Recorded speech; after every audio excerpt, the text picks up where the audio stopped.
Hi viewers, welcome to Ramya ஸ்ரீம் channel. இன்றைக்கி நம்ம பார்க்க போகிறது 108 திவ்ய தேசங்களில் முதன்மையான திருச்சி ஸ்ரீரங்கம் கோயிலை பற்றி தான் பார்க்க போகிறோம். சோழ மன்னர்களால் கட்டப்பட்டு பல படையெடுப்புகளுக்கு பிறகு புனரமைக்கப்பட்ட ஆசிய கண்டத்தில் மிகப்பெரிய கோவில். மூலவர் பெயர் ஸ்ரீ ரங்கநாதர். ஆதிசேஷன் மீது சயனித்த நிலையில் காட்சி தருகிறார்.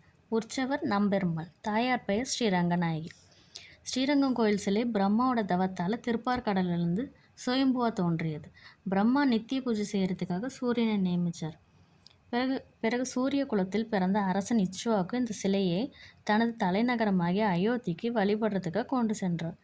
ராமர் அந்த சிலையை இலங்கையிலிருந்து தனது பட்டாபிஷேகத்துக்கு வந்த விபீஷணனுக்கு பரிசாக கொடுத்துட்டார். இதனை விபீஷணன் தனது தலையின் மீது சுமந்து இலங்கைக்கு எடுத்து செல்கிற வழியில் காவிரி ஆற்றின் கரையை அடைகிறார். அங்கு அந்த சிலை கீழே இறக்கி வைக்கக்கூடாது என்று எண்ணி அங்கு ஆடு மேய்த்து கொண்டிருந்த ஒரு சிறுவனிடம், இந்த சிலையை கீழே வைத்து விடாது, நான் சற்று இளைப்பாறி விட்டு வருகிறேன் என்று கூறி சென்று விட்டார். சிறிது நேரத்திலேயே அந்த சிறுவன் சிலையை கீழே வைத்து விட்டான். இளைப்பாறி விட்டு வந்த விபீஷணன் புறப்பட தயாராகி வந்து பார்த்த பொழுது சிலை கீழே இருந்ததை கண்டு திடுக்கிட்டு, ஏன் இந்த சிலையை கீழே வைத்தாய் என்று கேட்டு அந்த சிலையை எடுக்க முயன்றான். அந்த சிலையை எடுக்க முயலவில்லை. சிறிது கலங்கினான். பின் சிறுவனாக வந்தது விநாயக பெருமான் காட்சி கொடுத்து, நான் தான் இந்த சிலை கீழே வைத்தது என்று கூறி மறைந்தார். அந்த விநாயகருக்கு காவிரி ஆற்றோட மற்றொரு கரையில் கோயில் உள்ளது. அந்த மலை மீது இருக்கும் அந்த கோயில் மலைக்கோட்டை உச்சி பிள்ளையார் கோயில். ஸ்ரீரங்கம் கோயிலுக்கு எதிரே அமைஞ்சிருக்கு. பின் வைகுண்ட பெருமாள் அரங்கநாதராக காட்சியளித்து காவிரி கரையிலேயே தங்கியிருக்க விருப்பம் தெரிவித்தார்.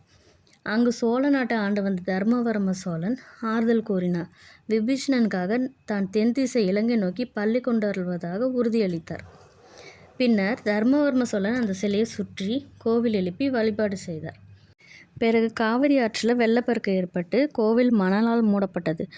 பிறகு வந்த சோழ மன்னர் ஒருவர் மணலால் மூடிய கோவிலை ஒரு கிளியோட உதவியோட கோவிலை கண்டுபிடித்ததால் கிளிச்சோழன் என்றும் சோழன் கிள்ளிவளவன் என்றும் அழைக்கப்பட்டார்.